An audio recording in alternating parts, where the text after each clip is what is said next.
महाविकास आघाडी एकत्रित येऊन झालेली पहिली निवडणूक होती. त्यावेळेस भारतीय जनता पार्टी विरुद्ध सगळे पक्ष अशा पद्धतीची निवडणूक होऊन मला निसटता पराभवाला मला सामोरं जावं लागलं. त्यांच्या सर्वेमध्येच आता आलेलं आहे.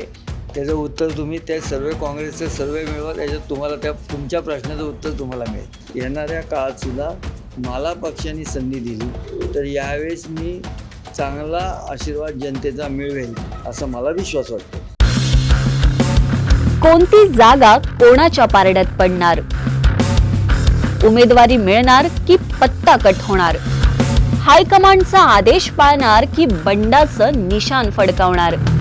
महाराष्ट्रातील 288 विधानसभा मतदारसंघांमध्ये सध्या सामान्य मतदारांपासून राजकीय कार्यकर्ते नेते मंडळींपर्यंत याच प्रश्नांची चर्चा जोरात सुरू आहे. निवडणुकांच्या तारखा जाहीर झाल्यामुळे आता राजकीय पक्ष जागा वाटपाचे चक्रव्यूह भेदून आपापले उमेदवार जाहीर करतील आणि निवडणुकांच्या फायनल पूर्वी आमदारकीच्या तिकीट वाटपाच्या सेमी फायनल मध्ये कोण दमदार ठरणार याचा निकाल लवकरच लागेल. मात्र जागा वाटपापूर्वीच उमेदवारीची माळ आपल्याच गळ्यात पडणार या विश्वासाने निवडणुकीची तयारी सुरू केलेल्या इच्छुकांच्या मनात नक्की काय चाललंय याचा शोध घेऊया प्रभातच्या खास विधानसभा विशेष आमदार झाल्यासारखं वाटतंय कार्यक्रमातून. आगामी विधानसभा निवडणुकांच्या पार्श्वभूमीवर सध्या महाराष्ट्रात राजकीय घडामोडींना वेग आलेला आहे आणि आपण जर पुण्याचा विचार केला, पुण्यातील कसबा विधानसभा मतदारसंघाचा जर विचार केला तर आपण जर पाहिलं तर भाजपमधून अनेक इच्छुकांची नावे सध्या पुढे येत आहेत. त्यातीलच एक नाव म्हणजे हेमंत रासने आपल्यासोबत आहेत. तुमचं डिजिटल प्रभातमध्ये स्वागत. पहिला प्रश्न हाच राहील की पक्षाने तुम्हालाच उमेदवारी का द्यावी? गेली 18 महिने ज्यावेळेस मला कसब्यातनं मागच्याच उमेदवारी दिली गेली तर साधारण आपण सुद्धा जर ऐकत असाल किंवा बघत असाल आणि एकंदरीत जी कार्यपद्धती आता संघटनेची बदलत चालली तर बऱ्यापैकी सर्वेला प्राधान्य देऊन त्या पद्धतीने निकष ठरवण्याचा प्रयत्न केला जातो. मागच्या वेळेस पण मला ज्यावेळेस उमेदवारी दिली गेली त्यावेळेससुद्धा सर्वेचाच निकष हा बऱ्यापैकी ठरवला होता असं मला समजतं आहे. आणि त्याच अनुषंगाने मागच्या निवडणुकीच्या वेळेस महाविकास आघाडी एकत्रित येऊन झालेली पहिली निवडणूक होती. त्यावेळेस भारतीय जनता पार्टी विरुद्ध सगळे पक्ष अशा पद्धतीची निवडणूक होऊन मला निसटता पराभवाला मला सामोरं जावं लागलं. आणि त्यानंतर पुन्हा एकदा त्यातनं उभारी घेऊन मी एक दिवसही न थांबता दुसऱ्या दिवसापासून मी सलग कार्यरत राहिलो. त्यावर माझ्या संघटनेने माझ्यावर विश्वास ठेवला आणि निवडणूक प्रमुख ही मला जबाबदारी दिली आणि त्या अनुषंगाने गेले 18 महिने सातत्याने एकही दिवस न थांबता न ताकता न सुट्टी घेता सलग मी संघटनेचं काम करत राहिलो. सर्वसामान्य नागरिकांची कामं करत राहिलो. 6ही प्रभागात गेली 2-2.25 वर्ष. आता नगरसेवक हे महापालिका प्रशासक आल्यापासून नगरसेवक नाही आहेत तर मी प्रत्येक प्रभागात एक माझं स्वतःचं संघटनात्मक ऑफिस केलं. त्या ठिकाणी रस्त्यावर टेबल खुर्च्या ठेवून आम्ही कार्यरत राहिलो. त्यावर संघटनेतले सर्व कार्यकर्ते माझ्यावर राहिले. त्या माध्यमातून आम्ही जवळ 6,500 तक्रारी ह्या आम्ही मार्गी लावल्या आणि त्यांचा आमच्याकडे रेकॉर्ड आहे. अशा पद्धतीने सातत्याने कार्यरत राहून रोज कार्यरत राहून पक्षाने दिलेले कार्यक्रम, संघटनेने दिलेले कार्यक्रम, अजून नागरिकांकरता असणारे कामं कार्यक्रम हे आम्ही सातत्य 18 महिने ठेवलं. त्यामुळं सर्व समाजात एक विश्वासार्हता ह्या माध्यमातून जी आधी होती ती अजून दृढ झाली की बाबा काम करणारा कार्यकर्ता ही सलग सातत्याने ओळख निर्माण करण्यात मी यशस्वी झालो. आणि अशाच पद्धतीने येणाऱ्या काळातसुद्धा मला पक्षाने संधी दिली तर यावेळेस मी चांगला आशीर्वाद जनतेचा मिळवेल असा मला विश्वास वाटतो.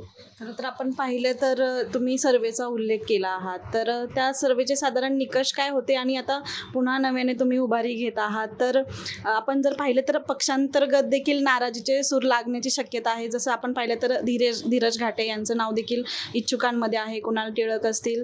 तर या सगळ्यामध्ये जर तुम्हाला उमेदवारी समजा मिळाली तर तुमचं पुढचं विजन काय असणार आहे? कसबा मतदारसंघासाठी तुम्ही कशा पद्धतीनं काम करणार आहात?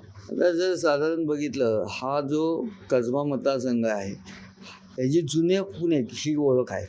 सगळ्या 18 पेटांचं असणारं हे शहर आणि सुरुवातीच्या काळापासून अरुंद असणारे रस्ते, वाड्यांचे प्रश्न, ट्रॅफिकचा प्रश्न, कचऱ्याचा असणारा प्रश्न, हा माझा व्हिजनरी पॉईंट असणार आहे की जे जुन्या वाड्यांचे प्रलंबित असणारे विषय आहेत, की शनिवारवाड्याच्या परिसरातील 100 मीटरचा विषय, की त्या विषयाकरता मी आत्ता सलग 2 वेळा दिल्लीला जाऊन आलो की बाबा त्या विषयात एक कायदा करण्याचा मागे विनायक सदृढ बुद्धे ज्यावेळेस खासदार होते त्या अनुषंगाने भारतीय जनता पार्टीने काही पावलं उचललेली आहेत की त्या सर्व वाड्यांना निर्बंधातून मुक्त करून त्यांच्या करता एक वेगळा कायदा करून आणि त्या दृष्टिकोनातून मी सुद्धा पाठपुरावा चालू केला आहे. आपल्या पुण्याचे खासदार केंद्रीय मंत्री मुरलीधर अण्णा मोहोळ आणि मी त्यांच्याकडे 2दा गेलो होतो, दिल्लीत गेलो होतो. पण दुर्दैवाने ज्यावेळेस शेखावत साहेबांना ज्या खात्याचे जे मंत्री आहेत त्यांच्याकडं आम्ही वेळ घेतलेली होती, पण अचानक राजस्थानमध्ये एक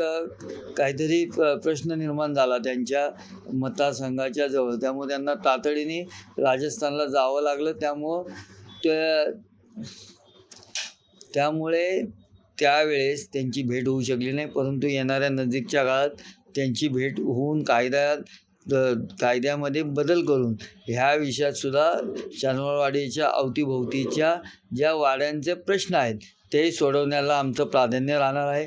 त्याचबरोबर त्या व्यतिरिक्त जुन्या वाड्यांचे अनेक प्रश्न आहेत की ते खूप छोटे छोटे वाडे ते एकत्रित करून क्लस्टर डेव्हलपमेंट करून टाऊन प्लॅनिंगचा वेगळा हे करून विशेष FSI त्यांच्याकरता आणून ह्याकरता सातत्याने पाठपुरावा करून तो विषय आपण पूर्ण तर त्याच्याकरता ट्रॅफिकच्या दृष्टिकोनातून मी स्टँडिंग कमिटीचा चेअरमन असताना 10 मे बस ही संकल्पना आणली की त्यातून 2 व्हीलर ह्या गाड्यांचं प्रमाण कमी व्हावं.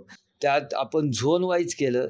एक दिवसभरात 10 रुपयाचं एकदा तिकीट काढलं की दिवसभर त्याच्यात प्रवास मोफत करावा आणि यामागची संकल्पना अशी होती की आपल्या इथे त्या झोनमध्येच जर समजा माझं कुटुंब असेल तर मी माझी मिसेस आमची 2 मुलांच्या शाळा पण तिथंच जवळ असतात, बायकोचं सर्व नोकरी करणारे असेल, कुटुंब प्रमुखाचा काही व्यवसाय असेल नोकरी असेल तर ती साधारण राहतो त्या झोनमध्येच बऱ्यापैकी 60-70% शाळा असतील, ज्येष्ठ नागरिक कुठं घरातले असतील ते जवळ किलोमीटर 2 किलोमीटर 3 किलोमीटरच्या अंतरावर जातात आणि त्यांचा प्रवास हा सुरक्षित व्हावा, निर्धोक व्हावा, पर्यावरणमुक्त व्हावा आणि अपघातापेक्षा त्यांची जास्त चांगल्या पद्धतीने अपघातापासून बचाव व्हावा अशा अनुषंगाने आपण ही 10 मे बस ही योजना आणली.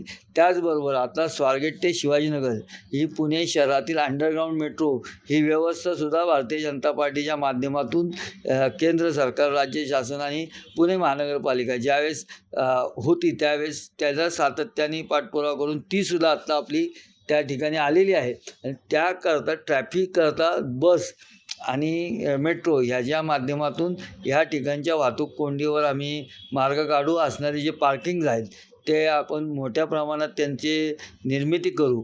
अशा पद्धतीने ह्या ट्रॅफिकवर नियंत्रण करण्याचा प्रयत्न आमचा राहील. कचरामुक्त कसबा करणं हे माझं व्हिजन आहे. कचरामुक्त, ट्रॅफिकमुक्त आणि जुने वाडे ह्यांच्या पुनर्निर्माण या दृष्टीला मी येणाऱ्या काळामध्ये 5 वर्षात त्याचा मास्टर प्लॅन करून 5 वर्षात निश्चित मी कसब्यातील सर्व रहिवाशांना चांगल्या पद्धतीचा दिलासा नक्की देणार आहे. आपण पाहिलं तर मागील जी पोटनिवडणूक झाली त्यातील जो काही अनुभव आहे त्या अनुषंगाने आता जे रवींद्र धंगेकर आहेत विद्यमान आमदार, तर पुन्हा जर त्यांना पक्षाने संधी दिली तर त्यांच्यासोबत होणारी टक्कर कशी असेल तुमची? त्यांच्या सर्वेमध्येच तुम्ही बघा, त्यांच्या सर्वेमध्येच आता आलेला आहे. त्याचं उत्तर तुम्ही त्या सर्वे काँग्रेसचा सर्वे मिळवा, त्याच्यात तुम्हाला तुमच्या प्रश्नाचं उत्तर तुम्हाला मिळेल. तर हे होते भारतीय जनता पक्षाचे इच्छुक उमेदवार कसबा विधानसभा मतदारसंघाचे इच्छुक उमेदवार हेमंत रासने यांनी आपलं विजन सांगितलं आहे. खरं तर कसबा म्हणजे या ठिकाणी होणारी वाहतूक कोंडी असेल, त्यासोबतच कचरा असेल, यांसारखे अनेक प्रश्न घेऊन येती निवडणूक ते लढवणार आहेत. पुण्याहून प्रीतमसह मी पियुषा, डिजिटल प्रभात, पुणे.